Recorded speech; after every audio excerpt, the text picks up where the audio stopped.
Hey guys, I think we are live. Let me know in the comments if we are live. I think we're gonna get going. Thanks guys for tuning in. I'm Travis Johansen. Launched the Better Brand Story podcast. I've been in video production for years, and what I basically do is love helping people tell their stories and using that power of video. So we're talking about video marketing. We're talking about video storytelling, um, kind of demystifying it all.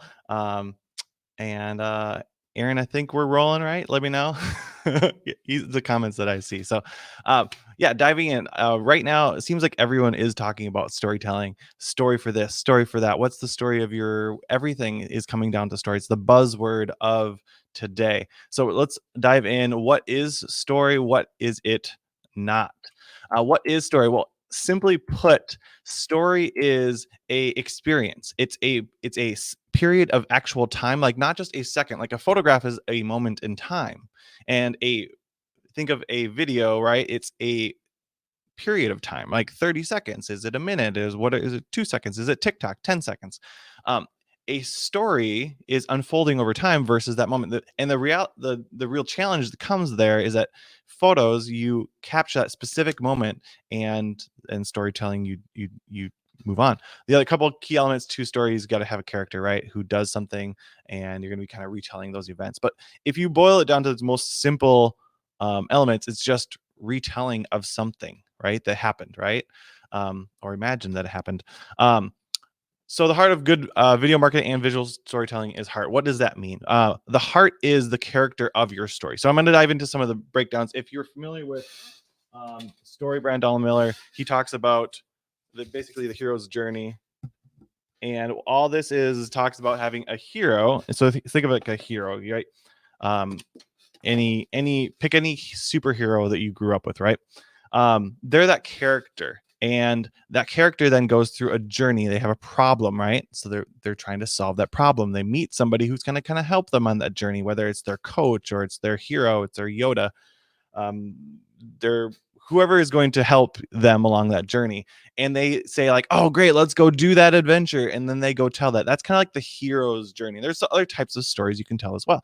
um, a lot of times you've maybe heard of like a founder's story, which honestly is quite boring quite times. But basically, you've got that same thing. You've got the character who, maybe let's say, here's Bill. He founded this company because every time he tried to schedule appointments, he had to email back and forth 10 times. So now you're diving into that problem, right?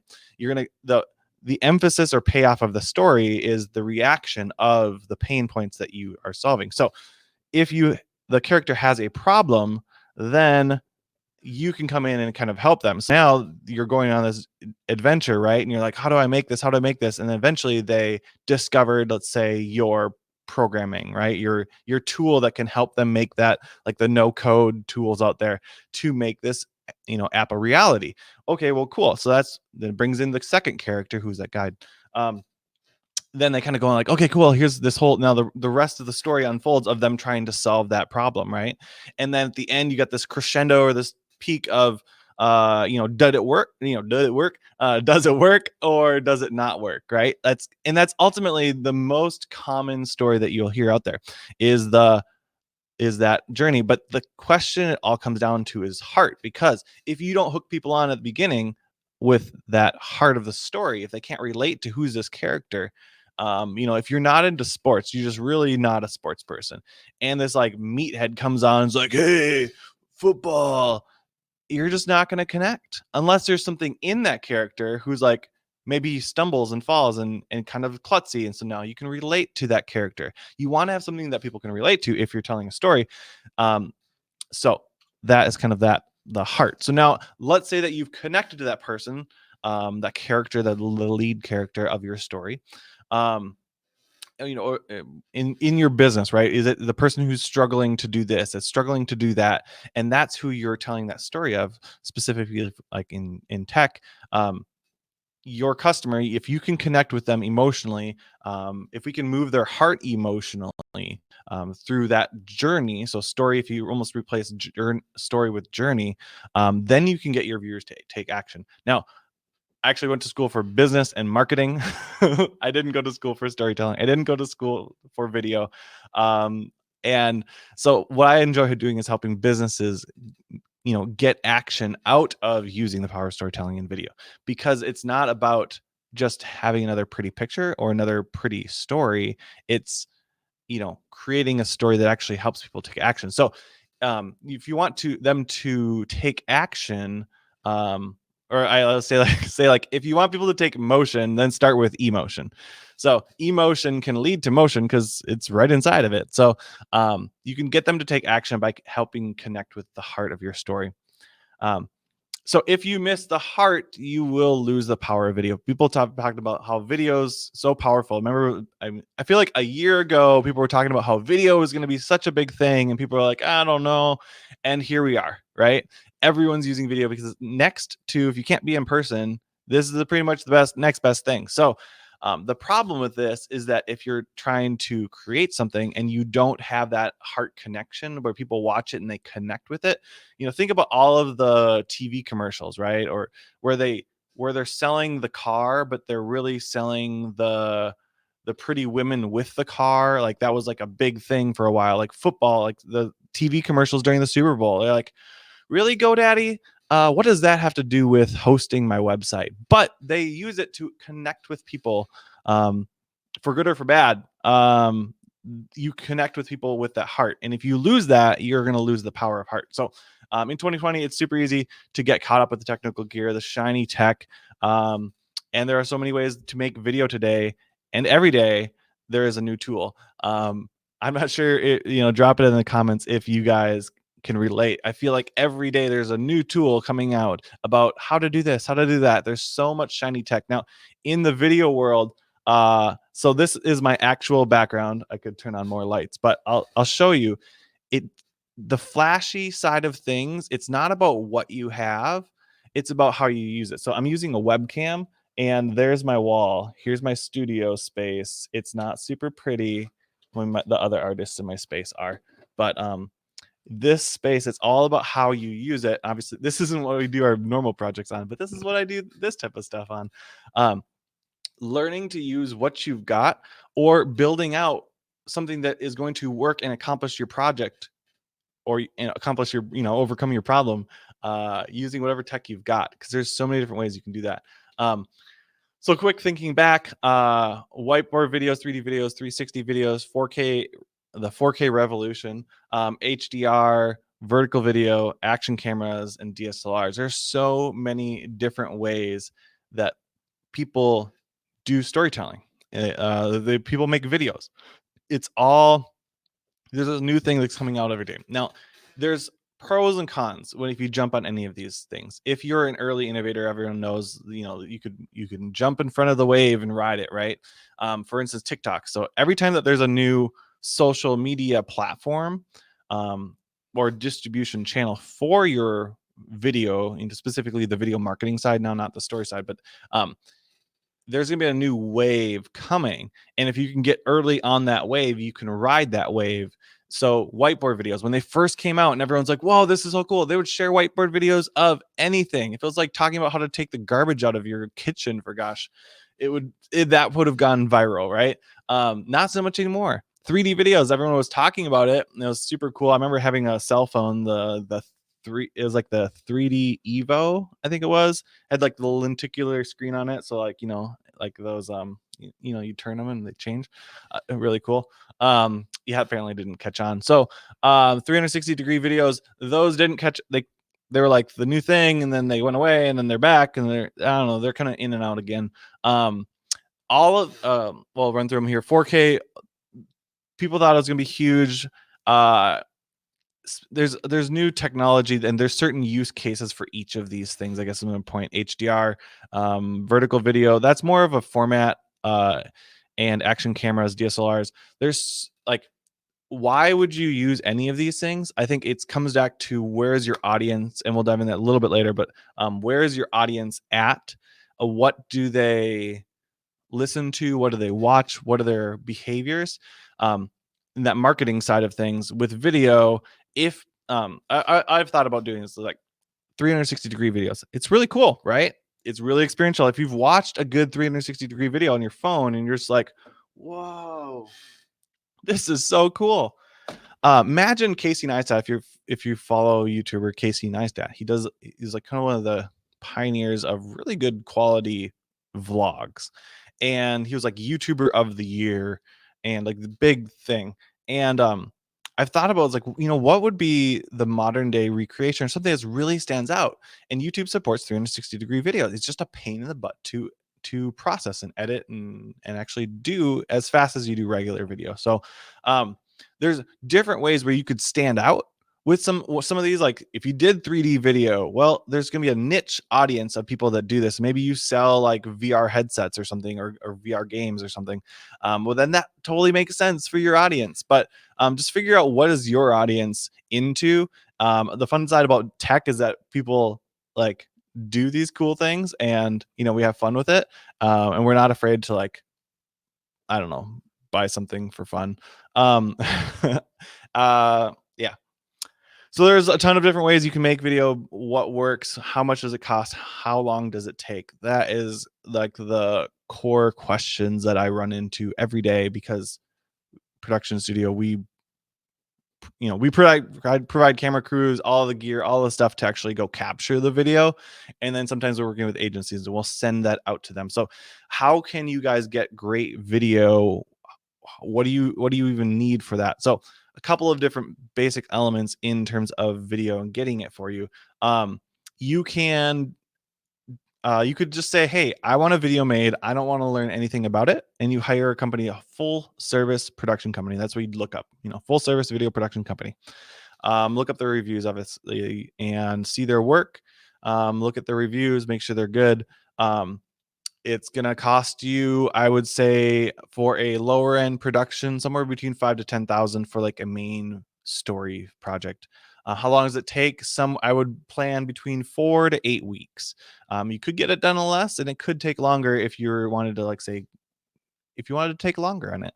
Um, usually measured in weeks, not months and not days, so weeks. And what works, like I said, it really depends on your audience. If you're going after baby boomers, millennials, or whatever you're going after, you're going to figure out where are they spending their time, um, and what are they watching, right? Um, and then yeah. Um, I was gonna add in I think it goes back here. I was adding about social media, different types. So wanted to break down the social media differences. So um when it comes to story side of things, so there's a video marketing side, the story side.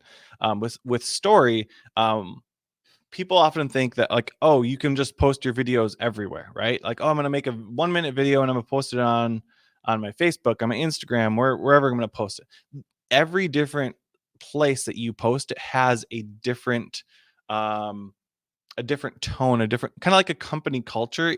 Each social platform has a different um a different culture. So a couple of the lesser known ones, Pinterest is actually pushing video, and so they're looking for video content. So if you can push out some vertical video on Pinterest, it will get boosted more than you would think.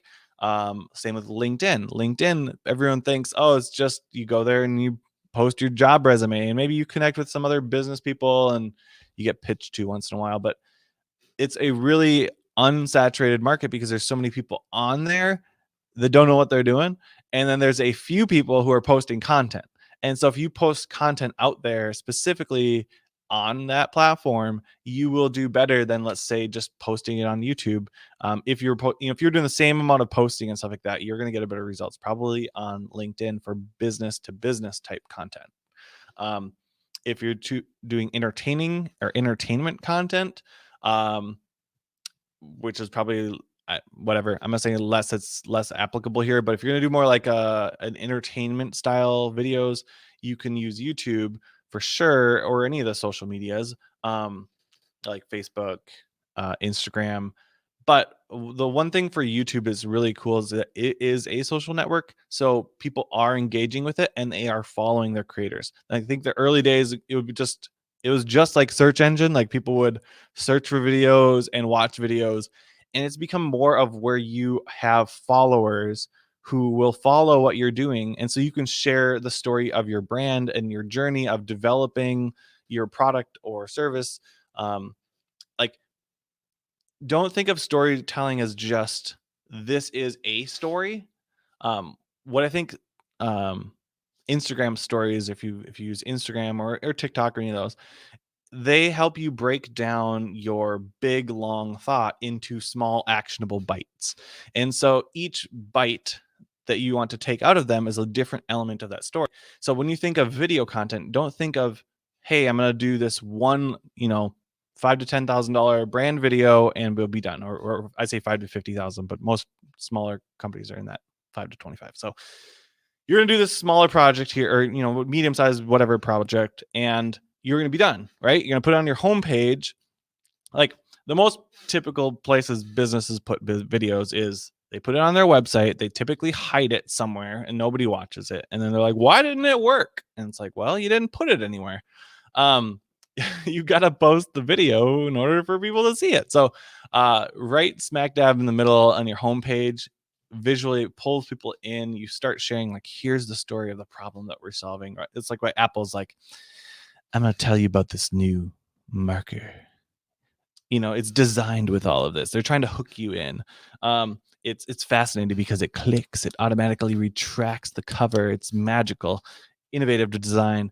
They're diving into this like this fully polished thing, and then you pull out their website, and there it is. The whole video fills the screen. It's like, wow. And then you scroll down and you learn all the information. Video is not just about like information. So let me just if I can pull up the slides. I'll just jump to the next one here. It's not just about information. It's about retelling and connecting with that heart. You connect with people, right? You show that environment that they are. That's places. Plot is that journey, and purpose. Like, what do you want them to do? So there's questions that people ask when they don't know what else to ask. And at the heart of all good video content, you have a good story. And what do you need to ask to not get burned? Who, what, where, and why? Okay, cool. I'm going to dive through that here. Who applies to both you and your audience? Who are you? Who's your audience? How do you connect? What's that mutual bond? What is it that you do?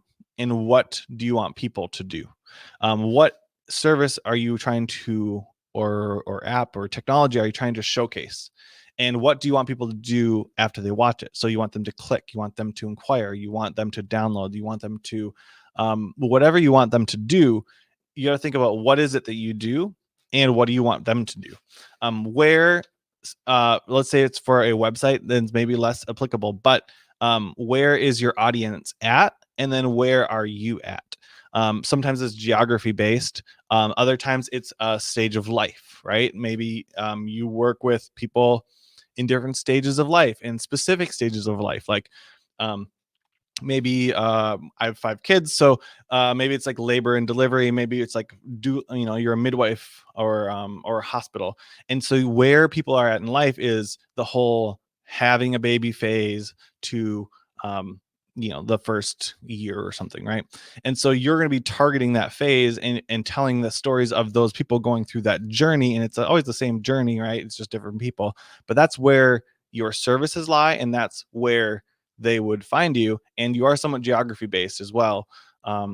When the when applies to more, are you thinking evergreen content, or are you thinking more like right now, or a specific event? So content that goes away, like Instagram stories disappear, Snapchat disappears. Are you building something that is going to be evergreen?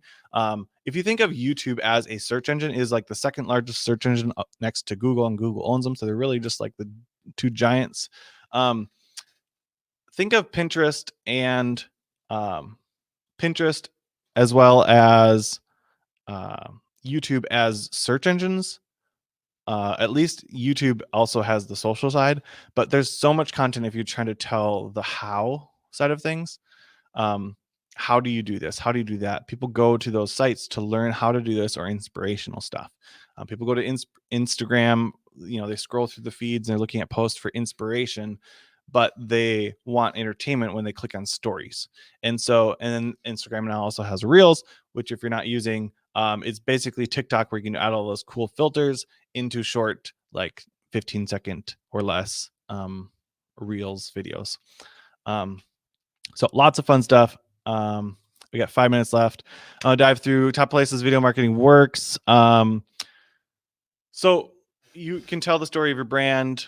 On your homepage is a great place to do that. The story of your customer, really, it should be the journey that you're trying to tell. Who is it that you're trying to connect with and tell their story after they've met you? You don't want to be the hero in your story. The character, the main hero of the story should be the customer who buys your product or service. They want to be the hero in their own journey. And so if you can help guide them there, they're going to be more appreciative of that. So you want to connect with them emotionally, um, move them emotionally, and then have them take action. So best places for your video would be your website, your homepage. Post it on the different social media channels. You can break things up, so you can pull out little tiny snippets. If you're thinking your main stuff, smaller how-to stuff, specific like videos that don't have to be super super polished, but there's helping people. Those are great for YouTube because that's where people go to search for that content. If you want to give like an inspirational designs, stuff like this is, hey, here's our top tips. You can go ahead and share your screen on here. I have been sharing my screen, right? Is it not sharing? Oh, just kidding. That was for somebody else. So you can use basically any of the social media sites to post content. Just make sure you're kind of tailoring it specifically for that. I would say a brand video works great on your homepage. A product video works great on your product pages. On Amazon, there's certain things that you can and can't do with video posting. We were just filming for a pressure washer company. And so we filmed a whole bunch of content for them. They can't mention their competitors at all. And there's certain things that they can't, obviously can't include other brands and stuff like that in their videos. But you can tailor product, something that's more feature. Here's the features of this specific product in those pages. So when they go to a product page, they see it. After they check out, and buy the purchase, you can have follow-up videos that go out as well. A huge thing if you're doing sales and lead generation or sales development reps type stuff, sending out video emails. We've got tons of responses by sending out personalized emails like, hey, John, this is Travis. Hope you're having a fabulous day. I just wanted to follow up with our meeting. It was so great hearing about your blah, blah, blah, blah, blah. Let me know if you want to schedule a time. Click on the link. It'll pop up at the end of this video and love to chat with you more. And then up pops on the screen using Soapbox by Wistia, the plugin tool, Soapbox by Wistia. Everyone's probably using it nowadays. You can have the link right across the screen that brings you to Calendly or Book Like a Boss, or I use MeetFox, and they can schedule the call right there. And boom, they've got to go from an email to a scheduled appointment. And that was literally an email that I sent out to them. So there's lots of different ways you can video emails. You can do short videos. You can do training videos. You can do recruiting videos. You can do so much different stuff. When it comes to marketing, what people are seeing is that, wow, you guys really got your stuff together, and we want to work there. We want to buy from you. We want to partner with you. Video marketing works, and really it's anywhere nowadays that you want to go. So people can get in touch with me, Travis Johansen. So betterbrandstory.com is where the podcast will be. We're already recording all that. Yeah, Jenna. Here you go. Relaunch the Better Brand Story podcast.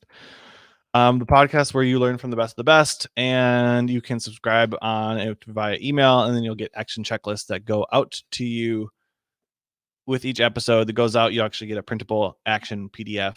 The idea is to not just do a podcast that talks about storytelling and branding and how to tell a better story, but one that people actually can, get the emails, print out a PDF, and learn by taking action. So that's great conversations about story. And right now we're recording. We did a few episodes before that were not interview based, and now this new season's launching very shortly. So yeah, that's basically it. It's really weird presenting with nobody else talking or seeing only a couple of that last one. I think I talked about this. How can you harness the power of visual storytelling specifically for startups? Tell the story of your journey. Don't just tell the I've arrived story.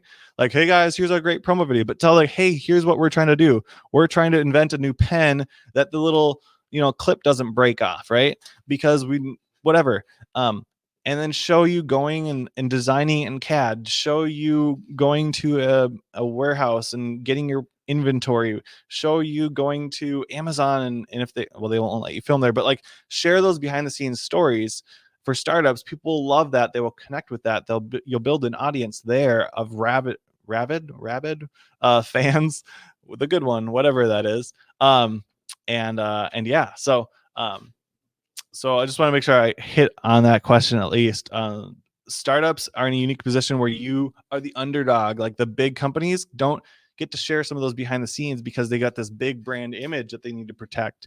And you're more nimble, you're lean, you can do things that the big ones can't. So I love startups. Startups are in a unique position. You can put out ongoing content like every day or every week, stuff that the big people might not want to. So, but yeah, Jenna, you can reach out to me. I am on Twitter, but I'm not super much. More Instagram, at Travis Johansen, Johansen. Yep. And so I know I'm over the time. So, any other questions? Great work. Thanks, Aaron. Well, any other questions? Should I just keep talking? Okay. Thanks guys for tuning in. And it's been a pleasure. Hopefully you guys found some value and look forward to talking with you guys later. Take care.